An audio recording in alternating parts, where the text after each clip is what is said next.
Hello बच्चों, good morning बेटा। चलिए बेटा, आज जो है, जो मैंने नेक्स्ट लास्ट टॉपिक बताया था आपको आदर्श विलयन के बारे में, ये ऑलरेडी मैंने आपको एक्सप्लेन कर दिया है। एक बार और इसको एक्सप्लेन करूंगी, और इसके साथ है ना, जो आपको मैंने लास्ट टॉपिक समझाया था उससे रिलेटेड जो है नेक्स्ट टॉपिक है हमारा आज का अनादर्श विलयन, और साथ में ही हम देख लेंगे आदर्श और अनादर्श विलयन में अंतर। एक्चुअली मैं ये ऑलरेडी मैंने बोर्ड में लिख दिया है। उसके पीछे रीजन ये है कि मैं आपको ज्यादा से ज्यादा समय एक्सप्लेन करने के लिए दूं, समझाने के लिए मैं आपको ज्यादा समय दूं, इसलिए मैंने राइटिंग का टाइम थोड़ा सा कम कर दिया है बोर्ड पे। ओके, तो चलिए आदर्श विलयन के बारे में मैंने लास्ट क्लास में समझाया था बेटा कि आदर्श विलयन जब बनेगा, मतलब जब कोई ए, जो कोई द्रव है और उसमें हम कोई बी द्रव को मिक्स करेंगे, मिलाएंगे, तो हमारा बनेगा ए प्लस बी, ये विलयन तैयार होगा, है ना। तो वहां पर मैंने आपको एक्सप्लेन किया था कि जब ए और बी जब आदर्श विलयन होगा, तो ए बी विलयन जब बनेगा ना बेटा, दोनों को मिक्स किया जाएगा, जो विलयन तैयार होगा, तो विलयन के तैयार होने पर एंथैल्पी में परिवर्तन का मान 0 के बराबर होगा। ये किस सिचुएशन पे? आदर्श विलयन जब होगा तब। ठीक है। अब अनादर्श विलयन किसको बोलते हैं? अनादर्श विलयन वे विलयन होते हैं जो राउल्ट के नियम का पालन नहीं करते हैं। और आदर्श विलयन किसको बोलते हैं? ऐसे विलयन जो सभी सांद्रता और सभी ताप पर राउल्ट के नियम का पालन करते हैं, वो आदर्श विलयन। जो पालन नहीं करते राउल्ट के नियम का, वो अनादर्श विलयन। ठीक है, तो इसलिए ये पालन नहीं कर रहे हैं आदर्श विलयन, जो अनादर्श विलयन है वो राउल्ट के नियम का पालन नहीं करते हैं। इसलिए यहाँ पर क्या होगा? डेल एच, जो एंथैल्पी में जो परिवर्तन होगा, मतलब ए और बी जब दो द्रव को आपस में मिक्स करके ए बी द्रव बनाया जाएगा, तो उस सिचुएशन पे जब दो द्रव को मिक्स करेंगे ना बेटा, तब क्या होगा? एंथैल्पी में परिवर्तन का मान 0 के बराबर नहीं होगा। मतलब एंथैल्पी का कुछ ना कुछ एंथैल्पी में कुछ ना कुछ परिवर्तन आएगा। अगर मैं बोल दूं एंथैल्पी में परिवर्तन का मान 0 के बराबर है, 0 मतलब कुछ नहीं, बट अगर 0 के बराबर नहीं है, नॉट इक्वल टू 0 है, नॉट इक्वल टू 0 ना, ये जो सिंबल मैंने बनाया है इसको बोलते हैं इक्वल्स टू, मतलब बराबर, और ये क्या है? Not equal to. ठीक है, तो यहाँ पर हम देख रहे हैं ये क्या है बेटा, यहाँ पर आप देख रहे हो not equal to, not equal to 0। तो एंथैल्पी में जो परिवर्तन का मान है वो 0 के बराबर नहीं है। किस कंडीशन पे? अनादर्श विलयन की कंडीशन पे, जबकि यहाँ पर क्या था? ये इक्वल्स टू 0 था। सेम वैसे यहाँ पर हमने लास्ट क्लास में बताया था कि डेल वी जो है, आयतन में जो परिवर्तन है वो 0 के बराबर होता है। किस कंडीशन पे? आदर्श विलयन कंडीशन पर। और वहीं पर हम अनादर्श विलयन की बात करें तो आयतन में जो परिवर्तन होता है वो 0 के बराबर नहीं होता है। मतलब जब ए और बी दो द्रव को आपस में मिक्स करोगे, तो कुछ ना कुछ आयतन का मान चेंज आएगा, आयतन के मान में कुछ ना कुछ चेंज आएगा। हो सकता है आयतन बढ़ जाए, हो सकता है आयतन घट जाए। यहाँ भी सेम वैसी एंथैल्पी का मान हो सकता है बढ़ जाए, एंथैल्पी का मान हो सकता है घट जाए। तो यहाँ पर भी आयतन का मान हो सकता है बढ़ जाए, हो सकता है मान घट जाए, मतलब 0 के बराबर नहीं होगा। ठीक है, क्लियर? सेम वैसे ये क्या है? ये क्या पढ़े थे हमने? राउल्ट का नियम। तो राउल्ट के नियम को चूंकि ये फॉलो नहीं करते हैं अनादर्श विलयन, इसलिए पी क्या है? टोटल विलयन का दाब। वो क्या है? नॉट इक्वल टू सेपरेटेड ए और बी के, जो राउल्ट के नियम ए और बी में जो अपन पढ़े थे, है ना, वो इसके बाद सॉरी यहाँ पर भी बी ही आएगा।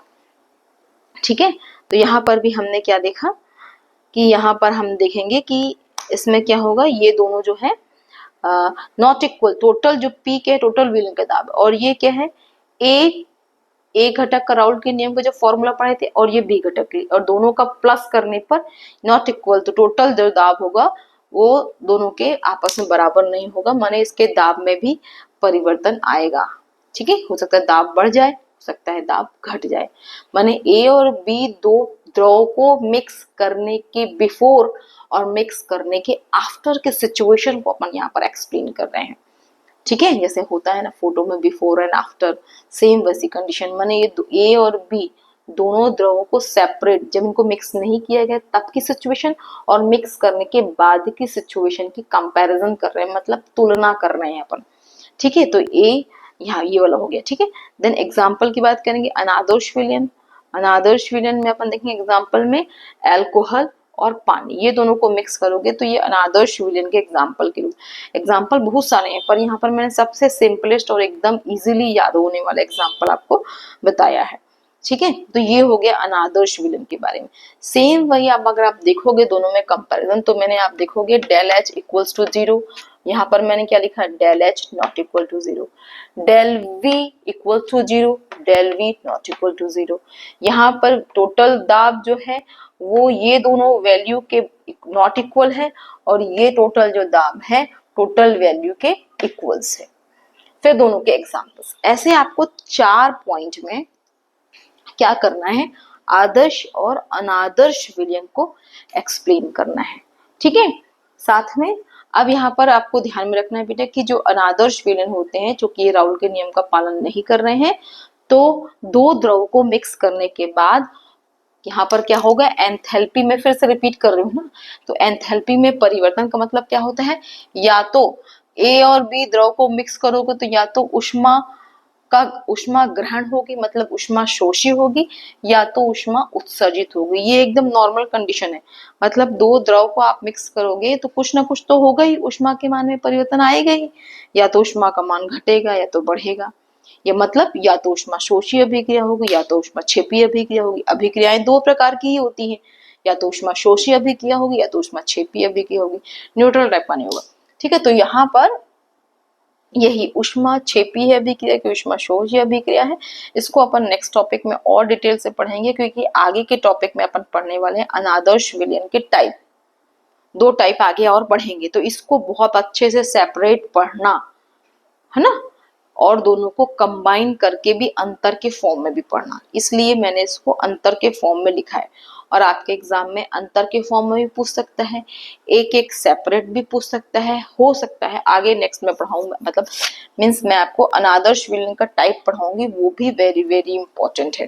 तो यहाँ पर मैंने सिंपली आपको अनादर्श विलयन का अंतर, अनादर्श और आदर्श विलयन का अंतर समझाया है, और एकदम हाईलाइटिंग पॉइंट जो मैंने बनाए हैं ये पॉइंट में ही आपको नंबर मिलेंगे। मैंने यहाँ पर फॉर्मूले के फॉर्म में लिखा है, आप इसको शब्दों में भी लिख सकते हो कि अनादर्श विलयन में एंथैल्पी में जो परिवर्तन होता है वो 0 के बराबर नहीं होता है। सेम वैसे ही अनादर्श विलयन में आयतन में जो परिवर्तन होता है वो भी 0 के बराबर नहीं होता है। दाब में जो होगा, दाब में भी जो होगा वो भी क्या होगा, वो वहां पर दोनों के मान इक्वल्स नहीं होते हैं। एग्जाम्पल बताओगे, सेम वैसे एक्सप्लेन यहाँ पर करोगे। ठीक है, समझ में आई बात। तो यहाँ पर आपको आदर्श और अनादर्श विलयन के की पॉइंट्स मैंने लिखे हैं, बट ये की पॉइंट्स के साथ में आपको शब्दों में भी अपना आंसर लिखना होगा। क्लियर है? तो इस प्रकार से आपको आदर्श और अनादर्श विलयन को जो आपको एक्सप्लेन करना है, ध्यान मैंने एक्सप्लेन कर दिया, बट आप क्या करोगे, एक बार और पढ़ोगे इसको अच्छे से और समझोगे, और उसके बाद आपको जहां डाउट होगा बिल्कुल आप कमेंट सेक्शन में मुझे कमेंट कीजिए कि कौन सा पॉइंट आपको समझ में नहीं आया है। ठीक है, मैं उस पॉइंट को एक बार और अच्छे से एक्सप्लेन कर दूंगी, लेकिन पढ़िएगा जरूर, क्योंकि बिना पढ़े आपको समझ में नहीं आएगा बेटा। ठीक है, ओके, तो मिलते हैं नेक्स्ट वीडियो में, जिसमें हम पढ़ेंगे अनादर्श विलयन मीन्स नॉन आइडियल सॉल्यूशन जो है उसके टाइप पढ़ेंगे। टाइप कौन कौन से पढ़ेंगे अपन, धनात्मक विचलन दर्शाने वाले विलयन, ऋणात्मक विचलन दर्शाने वाले विलयन। क्यों? क्योंकि हमने एंथैल्पी में परिवर्तन 0 के बराबर नहीं है बोला, माने हो सकता है एंथैल्पी में जो परिवर्तन धनात्मक मान हो, ऋणात्मक मान हो, मतलब एंथैल्पी में जो परिवर्तन का मान बढ़ गया हो या घट गया हो, वैसे आयतन बढ़ गया हो या घट गया हो, दो सिचुएशन क्रिएट होगी, इसलिए यहाँ पर धनात्मक और ऋणात्मक प्रकार के अनादर्श विलयन को अपन नेक्स्ट टॉपिक में पढ़ेंगे। ठीक है, और उसके कारण को भी जानेंगे अपन कि क्यों इसमें धनात्मक और ऋणात्मक परिवर्तन हुआ। तो नेक्स्ट टॉपिक, इसके बाद का टॉपिक वेरी वेरी इंपॉर्टेंट है, तो वो वेरी वेरी इंपॉर्टेंट टॉपिक आपको समझ में आए, इसके लिए आपको अभी जो मैंने समझाया, इन दोनों के बीच जो डिफरेंस समझाया बेटा, ये वेरी वेरी इंपॉर्टेंट है, और जानबूझ कर मैंने ये की पॉइंट्स बस लिखे हैं आपको, क्योंकि आपकी बुक में बहुत सारा पॉइंट वर्ड्स में भी लिखा हुआ है, तो जो वर्ड्स में लिखा हुआ है उसको पहले तो आप ये की पॉइंट को समझ जाइए। आपकी बुक में अंतर के फॉर्म में वर्ड्स पॉइंट लिखे हुए हैं, की पॉइंट को याद रखेंगे, आपको वर्ड्स पॉइंट याद रहेंगे। ठीक है। तो मैं आपके जो नोट्स बनाने के तरीके को मैं थोड़ा सा और स्टैंडर्ड कर रही हूँ, ताकि आपको नोट्स में कम लिखना पड़े और समझ आपके दिमाग में स्टोरेज बढ़ जाए, मतलब आपको समझ में ज़्यादा आए, और राइटिंग जो है वो की पॉइंट्स को बस आप अपने नोट्स में लिखेंगे, ठीक है। बट एग्जाम में आपको पूरा एक्सप्लेन करना है मार्क्स के अकॉर्डिंग, ठीक है। समझ में आई बात? तो ओके बच्चों, पढ़िए अच्छे से। बस मेरा यही कहना है आपको कि तीज त्योहार ऐसे आते ही रहेंगे, पर कोई भी बच्चा ये नहीं चाहेगा कि उसको दोबारा 12th का एग्ज़ाम देना पड़े। तो इसीलिए आप क्या करेंगे, आप अच्छे से पढ़िए, और बिल्कुल ऐसा मत सोचिए कि आप 2 रात पढ़ेंगे और आपको अच्छे मार्क्स मिल जाएंगे, ऐसा बिल्कुल भी नहीं है ना। तो आपको रेगुलर पढ़ना पड़ेगा, रोज पढ़ना पड़ेगा, और रोज पढ़ेंगे तो ही आपको अच्छे से समझ में आएगा। मेरी क्लास में भी आप रेगुलर रहेंगे, हर वीडियो को स्टेप बाय स्टेप वीडियो को देखना है। आप सडनली कोई भी वीडियो निकाल ली और देख ली और समझ में आ गया, ऐसा नहीं है ना। कोई भी बीच से भी किसी भी चैप्टर का बीच से टॉपिक निकाले आपको पूरा समझ में आ जाएगा, ऐसा नहीं है। क्योंकि मैं क्या कर रही हूँ, मैं आपको चैप्टर वाइज टॉपिक बना के वीडियो डाल रही हूँ। तो आपको भी चैप्टर का 1 बाय 1 वीडियो देखना है, सीरियल वाइज। मैंने अगर मैंने विलियन चैप्टर का फर्स्ट वीडियो डाला है, पहले वो देखिए, सेकंड वीडियो, फिर थर्ड वीडियो, ऐसा देखते जाइए। उससे आपको वो चैप्टर पूरा क्लियर हो जाएगा, है ना। ठीक है। तो जो है 1 2 3 ऐसा टॉपिक मैंने डाला है, उसके हिसाब से आप वीडियो देखते जाइए। बुक में भी वैसे ही दिया हुआ है, जिस सीरीज में मैंने वीडियो डाला है उस सीरीज में आपकी बुक में भी दिया हुआ है। ओके। तो अभी फिलहाल तो मैं NCERT, ठीक है, उसकी बुक में जो टॉपिक दिए हैं उसको ही पढ़ा रही हूँ, और आपको भी वही टॉपिक पढ़ना है, क्योंकि NCERT की बुक से ही आपके एग्जाम में जो उसी से मतलब टॉपिक्स आते हैं, क्वेश्चंस आते हैं। तो ऑलरेडी मैं छाट के ही पढ़ा रही हूँ, जितना मैं पढ़ा रही हूँ बच्चों, उसको ही आपको बहुत अच्छे से पढ़ना है। वही टॉपिक आप अच्छे से समझ गए, लिख लिए ना, तो आपके बहुत अच्छे परसेंटेज केमिस्ट्री में बन जाएंगे। बट आपको रेगुलर रहना पड़ेगा। मैं खुद आज संडे है और मैं आप लोग को बैठ के वीडियो बना रही हूँ। स्कूल में क्लास में तो मैं लेती ही हूँ, और क्लास में जो टॉपिक बनता है वो होता ही है ना। बट मैं आप लोगों के लिए स्पेशली अलग से मेहनत कर रही हूँ। मतलब मैं एज अ टीचर संडे को आप लोगों को क्लास ले रही हूँ, और वो भी एक नहीं, दो दो तीन तीन क्लास ले रही हूँ संडे को, क्योंकि मुझे कोर्स कंप्लीट करना है। तो मुझे आप लोग को कोर्स कंप्लीट करना है, तो मुझे छुट्टियों के दिनों में भी ज्यादा क्लासेस लेना पड़ता है, तभी आपका कोर्स कंप्लीट होगा। क्योंकि ऐसा बोलते हैं सरकारी स्कूल में पढ़ाई नहीं होती है ना। तो मैं वैसा नहीं कर रही हूँ, अपने स्कूल में तो पढ़ा ही रही हूँ, लेकिन फटाफट आपका कोर्स कंप्लीट होगा तो आगे रिवीजन होगा आप लोगों का। इसलिए मैं संडे को और एक्स्ट्रा मेहनत कर रही हूँ आपको लिए। जब मैं एज अ टीचर होने मतलब टीचर होके मैं अगर 2 3 3 क्लास ले रही हूँ, आपको संडे को आराम नहीं कर रही हूँ, आपके लिए मैं एक्स्ट्रा क्लास ले रही हूँ, तो आप तो स्टूडेंट हैं, आपको तो एग्जाम देना है, वहां बैठ के 3 घंटा बैठ के आपको एग्जाम देना है। तो आपको तो और ज्यादा पढ़ना चाहिए। अगर किसी स्टूडेंट के दिमाग में ये बात आ रही है कि आज संडे है भाई, फुल ऐश करेंगे, फुल रेस्ट करेंगे, तो भाई समझ लीजिए आप गलत रास्ते में जा रहे हो, आप गलत ट्रैक में जा रहे हो। आप संडे है ना, तो संडे को आपको एक्स्ट्रा मेहनत करना है, आपको और ज्यादा पढ़ना है। आज आपको जो छूट गया है आपका वो कवर करना है, आपको टेस्ट की तैयारी, आपको ओवरऑल एग्जाम की तैयारी करनी है। ठीक है। तो अभी बिल्कुल रेस्ट वेस्ट के बारे में छोड़ दीजिए, बिल्कुल ख्याल करना ही सही नहीं है। आपको बिल्कुल ध्यान से जो मैंने पढ़ाया उसको पढ़ेंगे, और जो समझ में नहीं आएगा उसको बिल्कुल आप कमेंट करके बताइए। मैं उसको एक और क्लियर करके उस टॉपिक को क्लियर करते हुए एक और नया वीडियो आप लोगों के लिए अपलोड करूंगी। तो मेरे को सिर्फ आप लोगों से बेटा एक ही बात कहनी है कि मेहनत कीजिए, और आपको यदि कुछ समझ में नहीं आएगा तो मैं हूँ आप लोगों के साथ, बिल्कुल आप लोगों के टॉपिक को क्लियर करूंगी। और छांट छांट के ही पढ़ा रही हूँ, छांट के in the sense important topic को पढ़ा रही हूँ। तो आपको मैं जितना पढ़ा रही हूँ उतना तो आपको पढ़ना ही पड़ेगा। और ऐसा नहीं कि एक बार पढ़ लोगे तो हो गया, आपके दिमाग में कंप्यूटर जैसे फीड हो गया। भाई हमारा दिमाग कंप्यूटर नहीं कि एक बार डाटा को कंप्यूटर में फिल कर दिए तो ऑलवेज के लिए आप वो हो जाओगे, आपके दिमाग से कभी वो बातें निकलेंगी नहीं, ऐसा नहीं होता है ना। आपको क्या करना पड़ेगा, आपको रोज पढ़ना पड़ेगा। आप रोज पढ़ेंगे तब आपके दिमाग में क्या होगा, वो सेट होंगी बातें।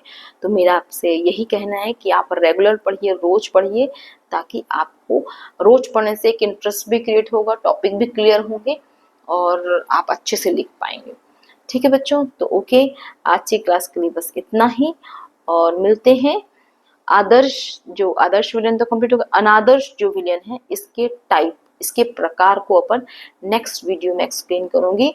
लेकिन नेक्स्ट वीडियो आने से पहले आप जो मेरे आज का टॉपिक है, पूरी बातें आज के टॉपिक तक, आज के दिन तक मैंने जितना आपको एक्सप्लेन किया है, जितने वीडियो डाले हैं, है ना, इस टॉपिक से रिलेटेड सारे को अच्छे से क्लियर कर लीजिए। ओके बच्चों, तो मिलते हैं नेक्स्ट वीडियो में एक नए टॉपिक के साथ। ओके बच्चा, बाय बाय। बाय बेटा।